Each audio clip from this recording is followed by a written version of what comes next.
the third purpose is kind of around like the focal point of this lesson, right?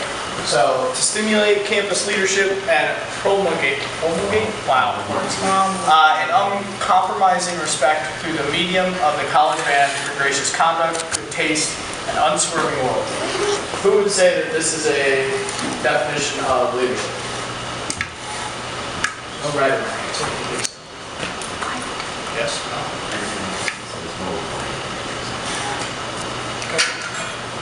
Does any of this stick out to you guys in particular? Like any one piece of it? Why would you say unswerving loyalty sticks out like when it comes to leadership? Because you have to be loyal to the group. You can't be them down the wrong path. Sure. I think that goes along with like good taste. So like you want to lead in a good direction. So like you want to lead positively. Of course, good taste. Does anybody else have anything that sticks out to them? Well, it seems like always like the attitude of the group always comes from like the top down. So speaking of great conduct, For sure. Do you guys think that this means that only people in leadership positions have leadership qualities / can like promote leadership? No. Does anybody want to tell me why they don't think it? Actually, for one of my classes, we were naming people and like say if they're a leader or not. And one example was a janitor, and they actually showed it. And most people are like, no, but it really depends on like how seriously they take their job and like what they do to promote like goodness and stuff like that. And this janitor actually like started a scholarship fund for students at the school, which I think is really like balance and leadership and shows that in the leadership. also it says in there like through the medium of the college band, not through like the major and the section leaders. So it's stuff about how like even within like within this huge group, like they're all leaders instead of just like just the people that are kind of called for leaders. I mean, I suppose too, one thing that I misconceived just a little bit about that is like where we're going with this is that it kind of also tries to, it seems like it tries to lay down like what type of leadership we want, because I mean, you have to admit, everyone is a leader. They affect their group goes in some way, and also from negative leadership as well. So with this, we're trying to say, don't be that leader that leads people in the wrong way. You have to be the right way, which, especially with this gracious conduct, you know, that will different ways of leadership. I think leadership is kind of subjective in a way, in that like everybody is a leader at some point, maybe not all the time, but like not only do you not have to be in a leadership position to possess leadership qualities, but you don't have to be in a leadership position to be a leader. Like everyone makes decisions, everyone influences other people. So in that sense, everybody is a leader at some point or another. And actually, we'll move on. We got a lot of ideas around this, and then there's actually a quick activity after this. So, first of all, read that. The qualities come to mind. When you think about a great leader, who comes to mind? And I think, all right. So, from here, I'm actually going to ask you guys one by one, and come up. I'm going to write leadership right here in the middle, okay? I want you guys to come up. Wow, I can smell. And write a quality that you think identifies a good leader. So, go ahead. Everybody write down one.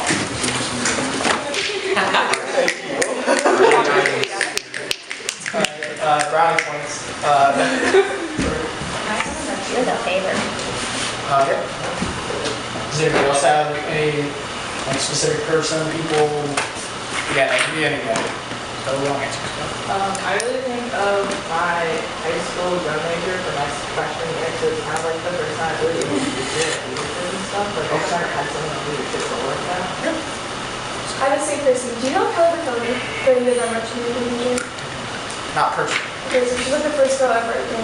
But she was my drum major when I was a freshman. Okay. And she's what made me want to try to do that semester. Awesome. Anybody else?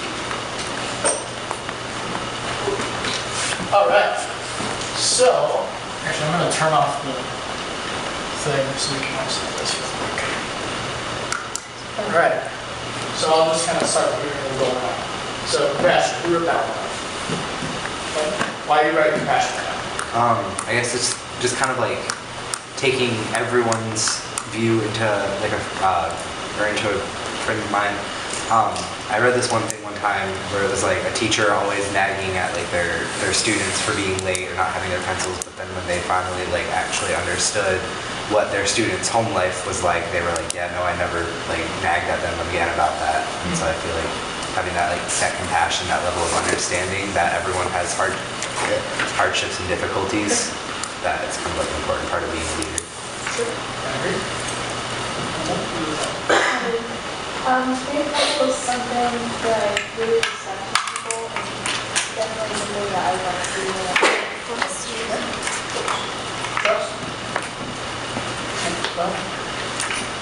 As a leader, you have to really trust other people, because I find it's like impossible to micromanage every aspect of like what you tell them. You kind of have to like just trust that people will follow through and like trust that people will listen to you. You think it's the same the other way too? Like people need to be able to trust what you do? Yeah. Trust me to go both ways. Because if nobody likes you, they're not going to follow your leadership at all. Fair enough. Fair enough. You think that people that are not liked by like a certain group can still be a leader of said group? So let's say, for example, there was a drum major of your high school marching band that was not very well liked, right? Can they still be a leader in that role? They could be, just wouldn't probably be as effective. Okay.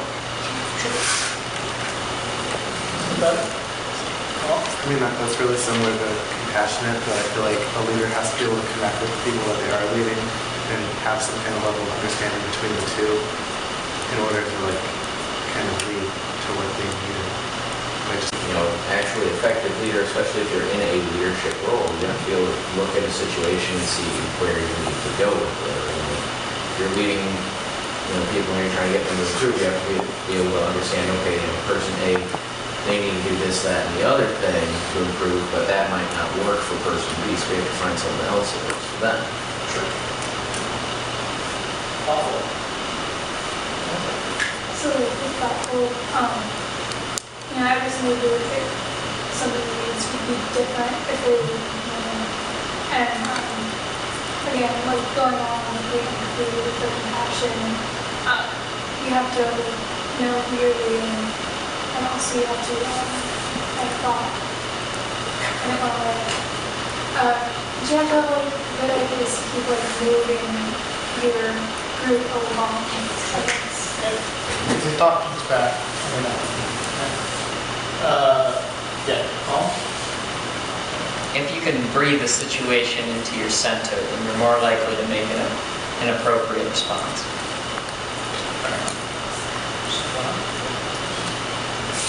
I think somebody that is aggressive can also be a good leader? Yes. Like the opposite? Yeah. But then if you're aggressive and you're like tense or angry, then I don't think you will be as likely to make an appropriate response.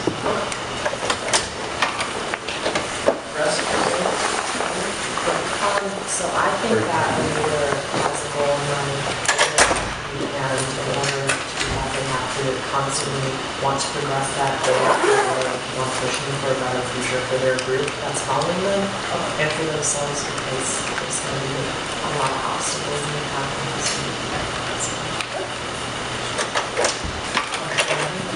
Understanding kind of goes along with compassion, but there's not just understanding if, say, like we can't get like a flag move or this music, right? Then understanding that takes time.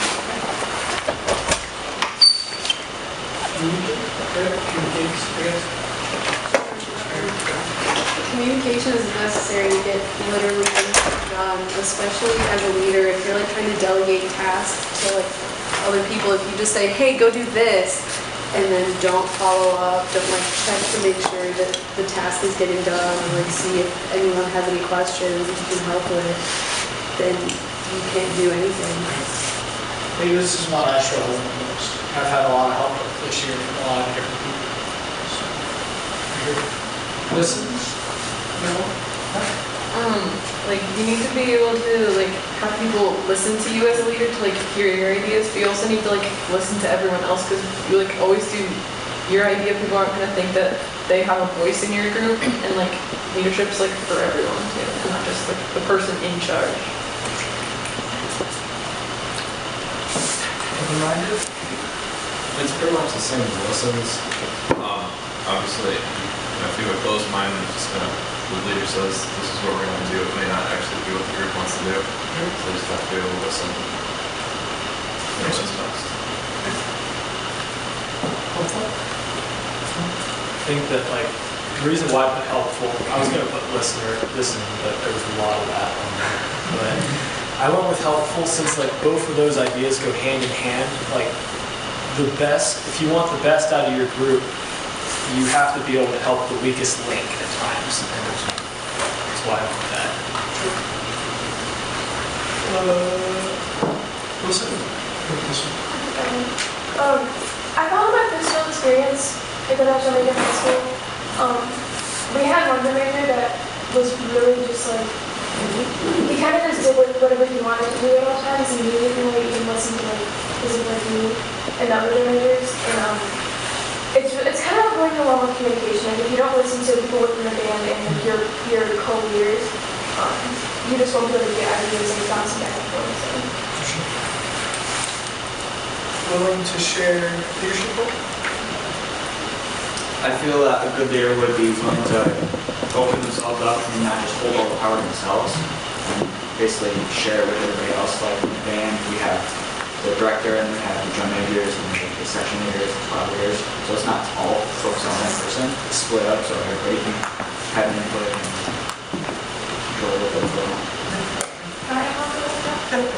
So like I think delegating kind of goes along with that, and I think it helps to make things more efficient too. So like you can do it one way, but like when you share the leadership role, you're delegating, and it makes it faster, so things get accomplished.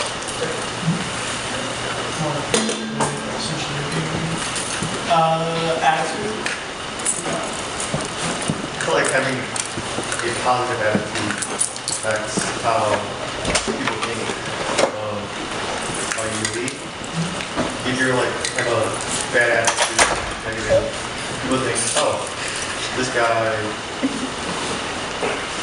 doesn't know how to lead. Or if you have a lazy attitude, this guy doesn't do anything, he just sits there and that's why it's Compromise?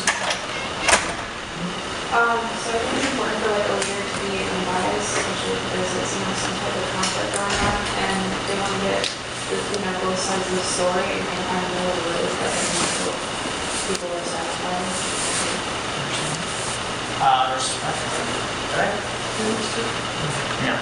No, okay. Good respect. I put respectful because it kind of goes in with understanding, compassion again, but also being a listener and helpful.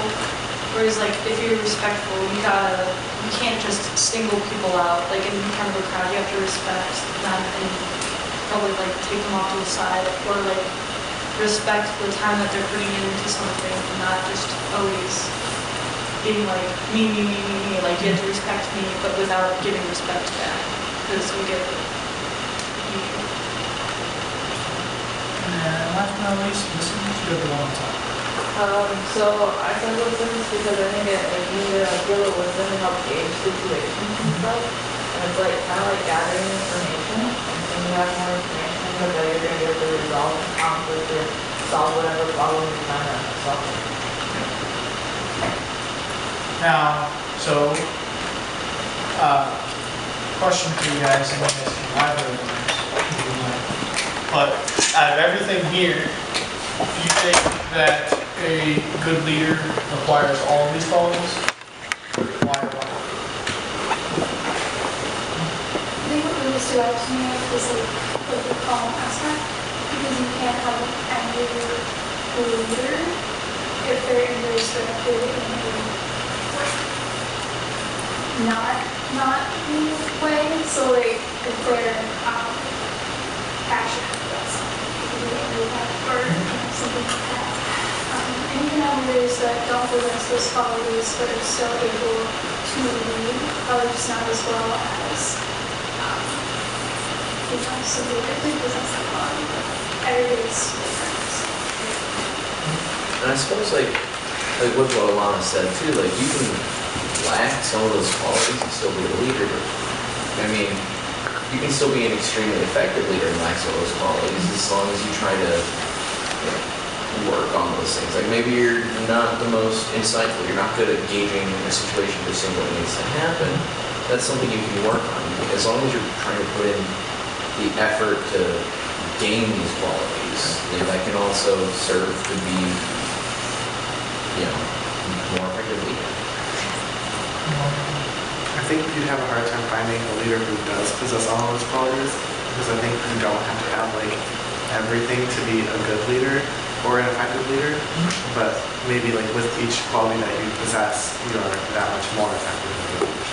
I think another quality would be actually a learner, like somebody who learns, like they don't necessarily have all of these, but learning as you're going along to adapt to them. I think that's important is like understanding what your strengths and weaknesses are. So like, especially if you're working with someone else, like you can have a leadership role and be working with someone, and then like you can have some strength or like they'll have strength, and understanding that kind of stuff I think really like helps build like the foundation to get to that. Anybody else want to add to that?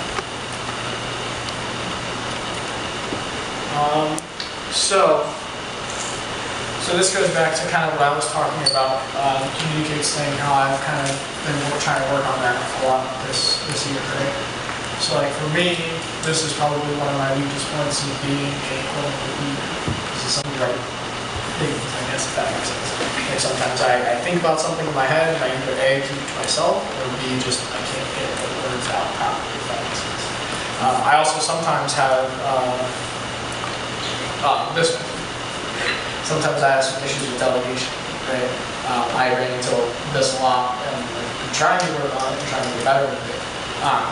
But it goes back to the concept of, as I said before, like all of these, as you guys said, like all of these qualities, no, you kind of put it like right on the nose. Like I guarantee you, I could probably put on every dime that I own. That it's probably impossible physically to have all these qualities. Right? So there's always going to be room for improvement. There's always room for like somebody else to be a leader in a category that you're not, right? Oh, thank you for the awesome discussion.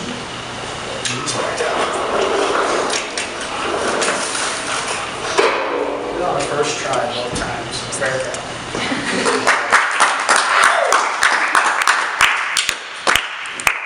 All right. So, a couple things of leadership which you guys kind of, I'm pretty sure you guys covered all of these that I'm about to show you in these.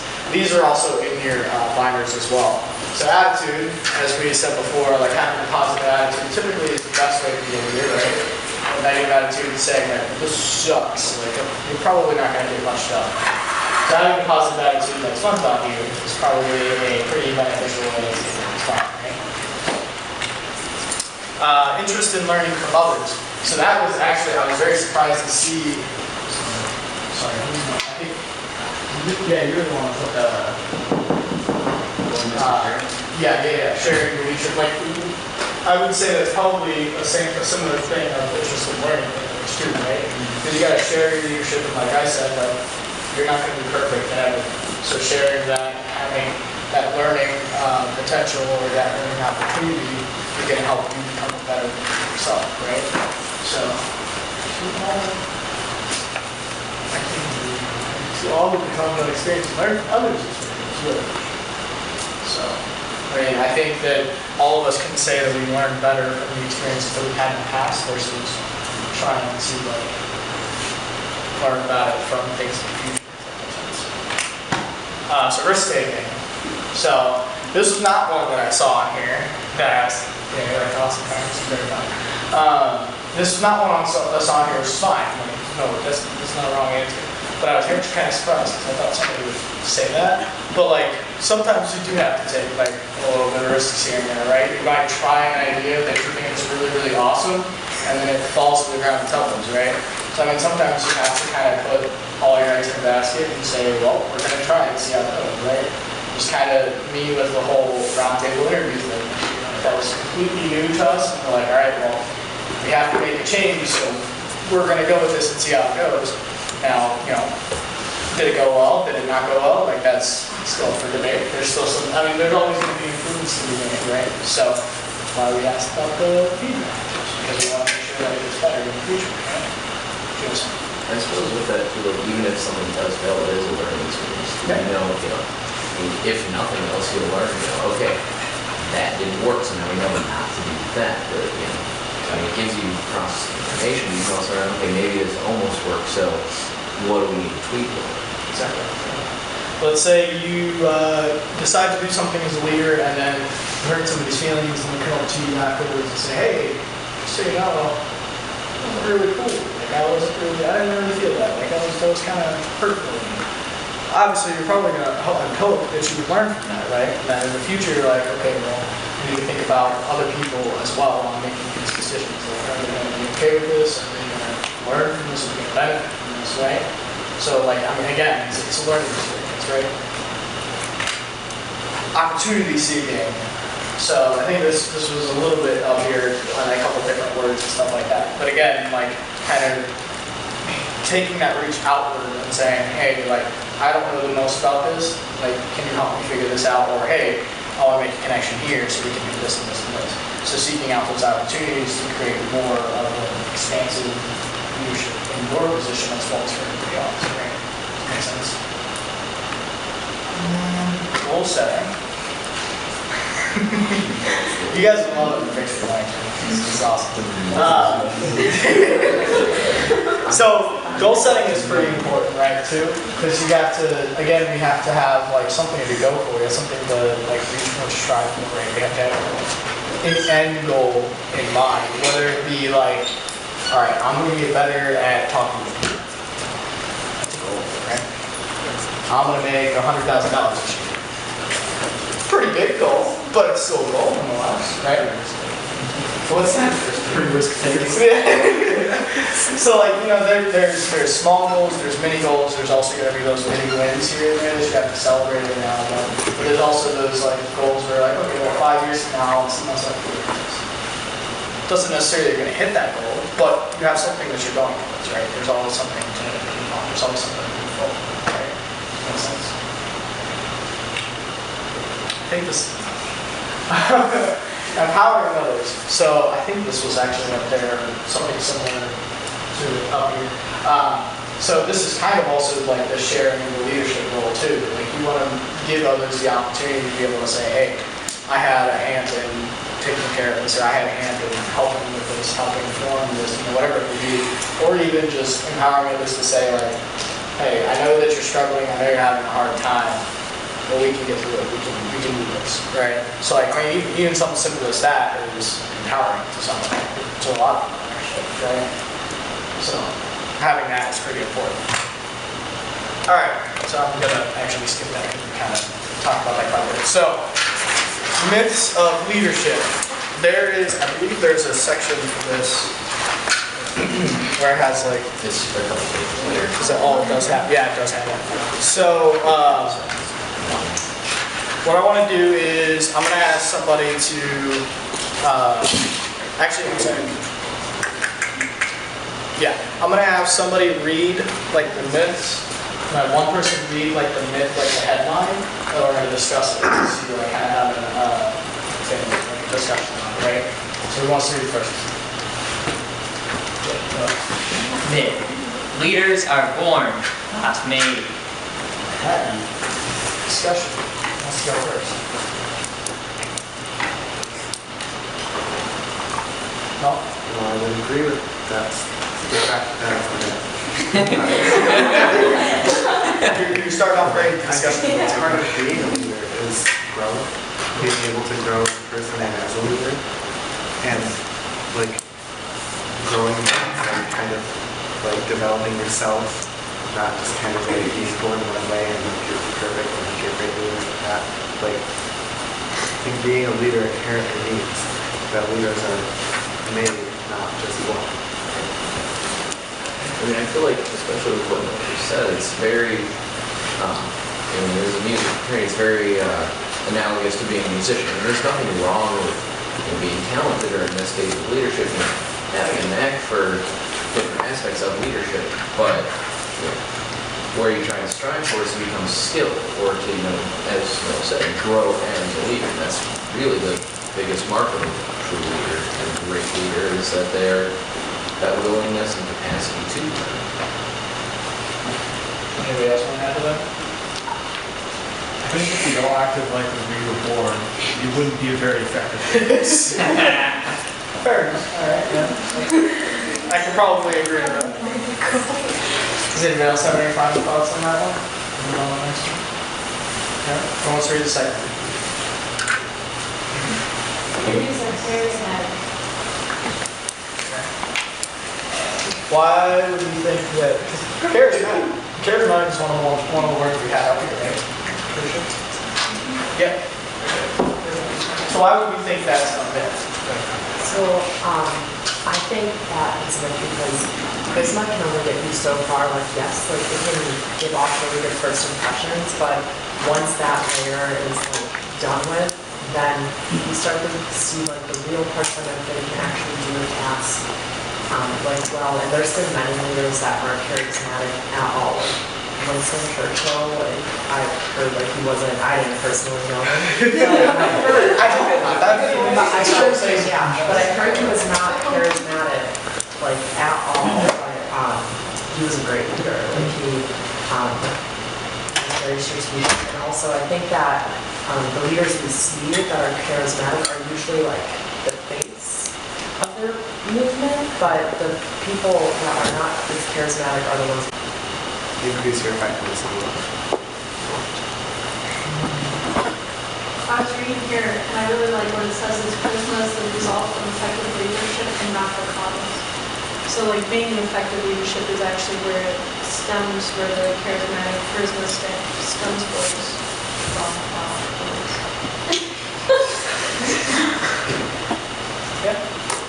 I would say that charisma is really subjective to the person. Like, because we often think of leaders that we may personally find like charismatic, other people might think the opposite. So I don't think that charisma is essential to be a leader.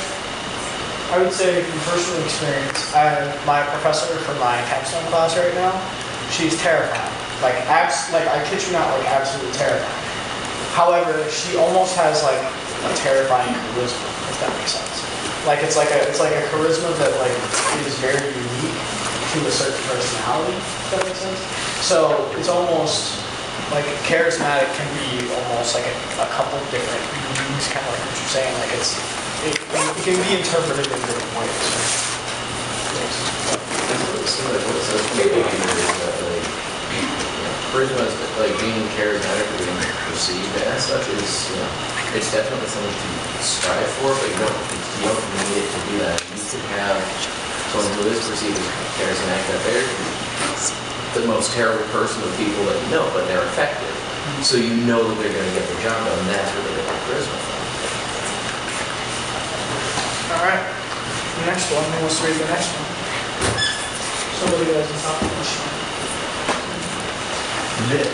Leadership exists only at the top of the pyramid. Aha. So Evan is the only leader in our fraternity. That's it. Right? Yes. Yes. So yeah, it's kind of just like what we've been, like a lot of us have said throughout the night already, is where it's just kind of like leadership exists with, like everyone can be a leader in this fraternity. We're all leading by example and stuff like that. So it was basically said already, but I think it was a really good point to like emphasize is that you can, like by leading by example, just by like doing what you're supposed to do, you can lead. And I thought that was really it kind of seems too like like there's some of the activities we do as a fraternity too are proof of this, because I know like, the band would have a lot more difficult time, making sure everyone got all their instruments on, like just the fact of seeing us there with the trucks inspires, so the people not in the fraternity to, oh hey, these people are here, I'll help them out, pick the instruments up so they don't have to do it themselves, which, I mean, in that sense, we are kind of leading the rest of the band as well. Yeah, I think we often associate leadership with titles. It's not really true at all. Like anybody can be a leader, and you really have to learn to lead at a small scale, like doing like smaller tasks, like or like David said, before you can like build up to leading on a larger scale. There was, or kind of quote, there was somebody that said something in, it was last year's district convention that has stuck with me ever since. And it was something along the lines of, the greatest title you can ever have is that of a brother. Speaks many volumes to me, and I think about that every single day. Like, just because I am the vice president of membership doesn't mean that somebody in my committee can't do a better leadership job in something than my committee, right? Or something as, anything. If that makes sense. I know like in our interview process, we had to like talk about leadership experiences, and I don't think like those skills went away as we were becoming like active members. So, like we all still have leadership qualities. Like we're all still leaders, and we're not at the top of the fraternity, obviously. I think like Aiden was making a really good point, like on a broader scale, like Kappa Kappa Psi is a group of leaders in the community outside. Like if you look at like, the band, a lot of the leadership in the band like consists of brothers, and sometimes you'll hear people saying like, oh, well, they're just like they're in these leadership positions like they're chosen for those because like there's bias and like because they're in Kappa Kappa Psi. But I think really it's the other way around. Like they're in Kappa Kappa Psi. This is a group of people who are like leaders themselves, and that is what gets them to these positions. Like the quality is not like status of being. Like that. All right, I'm gonna move on to the next one. There's one more, right? Unless you're, Brett, take a shot at that? Yeah. Myth. Effective leaders control, direct, and manipulate others. I think one thing that's really important about being a leader is to not tell somebody to do something, but to get them to want to do that. Like, instead of telling them, like, go help them clean up the truck or something, it's make them, or you do something yourself that makes them want to do what you do.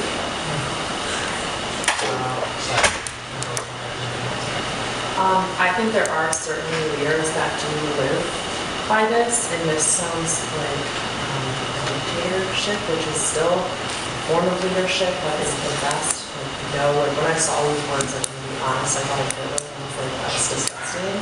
So I would definitely say that is not the foundations of leadership in Washington. I mean, it kind of seems like going off of what Lisa said, like, you don't necessarily direct people, but provide direction.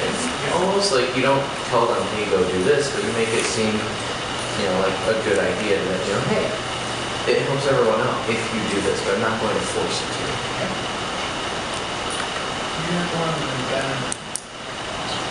Alright, so I was thinking if you just changed leaders to bosses, I think it would be more of a true statement there. Or at least, I guess from my experience with two different types there, the boss just expects you to do something, period, where a leader will kind of put it like a servant leader, sort of, is what I find is an effective leader, where they're out in front, and they set the example instead of just sitting in the high chair. Yeah, I was pretty much going along with those lines. Like, there's a difference between a leader and a boss is just gonna boss you around and tell you what to do without really offering any insight or anything else. And like a leader, when I was working at the movie theater, like the general manager of the movie theater was down there sometimes helping us clean out theaters, and it's like, you don't have to. That's not what you get paid for, but he's still down there helping out because he's a good leader. I was just going to talk about leading and doing also, I think a huge part of leadership is the serving aspect. Yep. You want to show people what exactly it looks like to serve and you want to make them help. So, yeah, I think it's kind of fun. So it's kind of build on what Lisa said, but did like you explain why you're doing something or why it needs to be done? People are more likely to do it because they understand and want to do it. Sure. And whereas you could just be like, go do this because it needs to get done. That's not like, go do this because it'd be more efficient in the long run to do this or that. I think that is, so if you don't know, I work at Best Buy, right? And about, it was the beginning of last semester, I was like sharpening super hardcore, like it was like 3 weeks into the semester, and I was already super stressed out. I was working full time, it was like 40 hours a week, like strict, and it was all like day shifts. So it's like I would have class in the morning and then go straight to work for the rest of the day. And it took a toll on me, and it took a toll on my performance at work too, right? And we had actually just gotten a new general manager at the time, and he didn't have to do this, but he took that initiative to like pull me into the office that he has, and he said like, hey, I noticed like something going on, like you need to talk about it, like something going on. I'm just like, I really want to move down to part-time, but I'm afraid to like do it because I don't want people to be disappointed. It's essentially like the reasoning I gave him. And he went the extra mile to essentially make a position for me so that I could go down to part-time while still being there and still having enough hours to provide me with the financial support that I needed, but also to give me the time that I needed to focus on school. Right? Like that, in my opinion, that is that's like the other time, like what you guys would say. There's not necessarily a, you need to suck it up and go do your job. Like he could have totally done that, you know, right? But at that point, that would have been, he would have been lost at that point, right? So, sorry, personal. With honor at all times. Our service to college and university band serves as an example to others. We should take pride in these accomplishments and not let anything tarnish our honorable reputation. How do you think that's important as, not only as brothers, but also as a leader in this, like, in an organization and this, how do you think that's important? We'll just do like 2 people. Actors, if you want to chime in on it. Why honor is important in like leadership, not only within the fraternity, but also just in general. I think if you carry yourself with a sort of like honor, you give worth to what you're giving back. Sure. There we go. I mean, like it says in there, it says that we serve as an example to others, that, at that point, especially if we carry ourselves, as Mayor said, we carry ourselves honorably, it just makes it all that much more enticing, for someone to be inspired by us and try to do, even if they themselves might not be a brother, do the same things that we do. Integrity, somebody read that? The character of our brotherhood is based upon the principles of decency and sincerity. Our impeccable integrity lets others know that we can always be trusted to keep our word. Integrity, why is it important to a leader? I think it's, because it kind of goes along with like trust, where if you keep making like empty promises to your group, then eventually no one's going to really trust you as a leader to keep following through with these. Actors, anybody want to chime in on the integrity piece? No? Anybody else have anything on that? I've always thought of integrity as like doing the right thing when no one's looking. Like just holding yourself to a certain standard that even when other people are watching you should do that person to you. Respect. Who wants to lead respect? Respect for others is a cornerstone of Capstone. Our diverse membership is an asset that cannot be taken for granted. Using this strength to our advantage requires respect for others and their points of view. In return, we earn respect from others by treating them as equals. So I want to hear from one person thinks that respect, or one person that has like why respect is important in like a leadership position, and then one person that wants to give me essentially kind of like feedback on why it's important for both sides to have respect. Whichever one. Thanks. I think respect kind of goes along with like understanding. If you're able to understand where someone's coming from, that'll help you like move on more.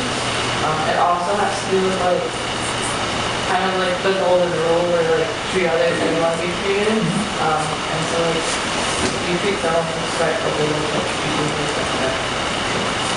So it's going both ways.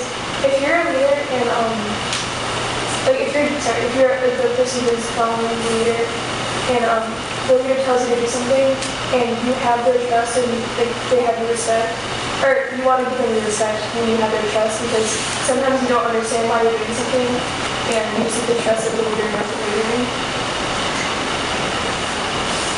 And then last but not least, Rose. Take it back down.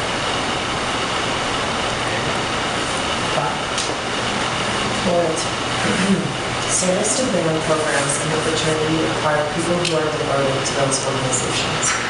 Working together is the key to achieving our goals. Being loyal and dependable is therefore essential to our success. Anybody have any thoughts on Rose? I'm going to say, like, in terms of leadership, I think it's really important just to be loyal to the people that you're leading, and like I think that's how you earn their respect also. And I think it also goes along with like the people being led also need to be loyal in terms of like so the leader would be able to trust them. And in terms of like delegating tasks, I think it's a big. Anybody else have any thoughts on that? I think loyalty is also just being aware of the people who helped you get to that position and just remaining loyal to them and not forgetting where you came from, and just to push like for their needs and what originally valued. I would say that all four of these could probably tie in together, like with each other, right? That they're all kind of like, I wouldn't say that these are things, I would honestly say that these are things that almost every leader should probably have at least a little bit of, right? They're kind of like what Abby was saying, like, in order to be respected, you have to have kind of like a loyalty aspect to that, right? So kind of, you could probably tie all of these together in one lump sum explanation. And ask you guys to do that, right? And then, our next one. Okay. So, which part of the code of conduct, whether it be all four, one or the other, two people, which part of the code of conduct speaks the most to you and why? Respect and loyalty. You should always respect, excuse me, everyone, always, forever. And loyalty is like just so precious to have when, especially if you're in something like.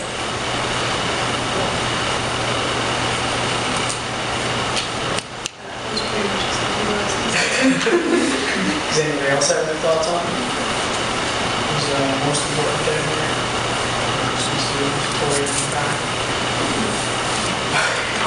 I think respect stood out to me. It means of respecting others and just their values and everything like that. Even if you don't agree with them, you can still respect somebody's values.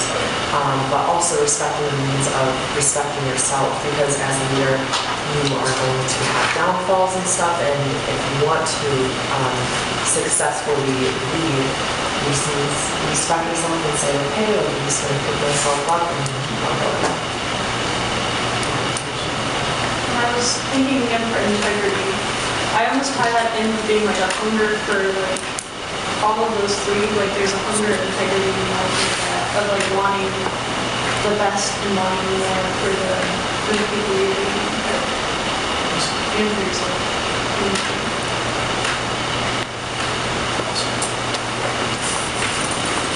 All right, Founder's Circle. There was a section here. I'm actually not. make you guys read this part because go like this.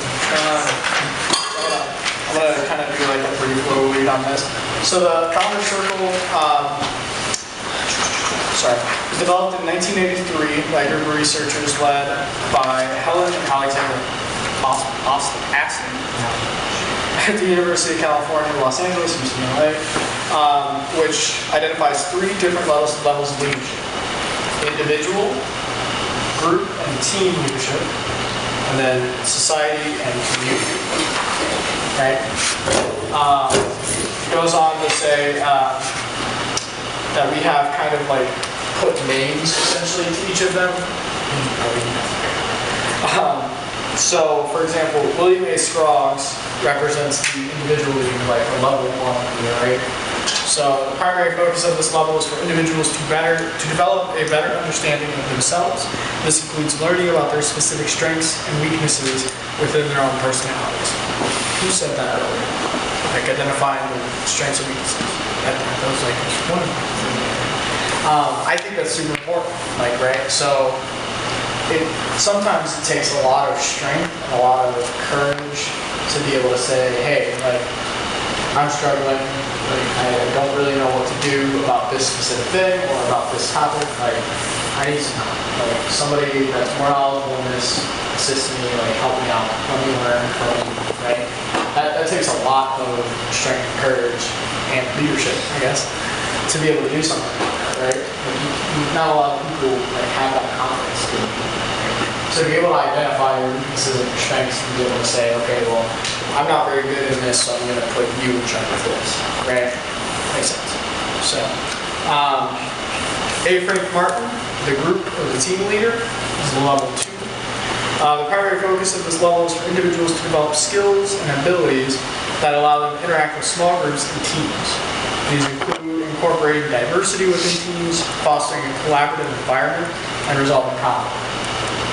So this one I kind of like, I almost like associate this one with like group leaders almost, because like you give out certain delegations, like those types of things, if that makes sense.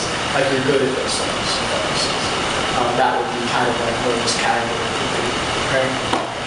And then 3, I'm gonna butcher his name, Bo Bukowski, I'm just gonna leave it there. The visionary leader, level 3. The primary focus of this level is for individuals to develop skills and abilities that allow them to become visionary leaders capable of transforming large groups of individuals and or society. These skills include developing and communicating a vision and becoming a change agent. So, like, the visionary leader is kind of one of those that are going to be able to kind of like see everything, see like a plan, and be like, all right, we're going to put this in motion by doing A, B, C. You're going to do this, you're going to do this, you're going to do this, right? Kind of makes sense. I think that is so cool. So, any final thoughts on leadership as a whole or anything like that? Anybody else want to say anything else about that? No? Okay. Give me 1 second here.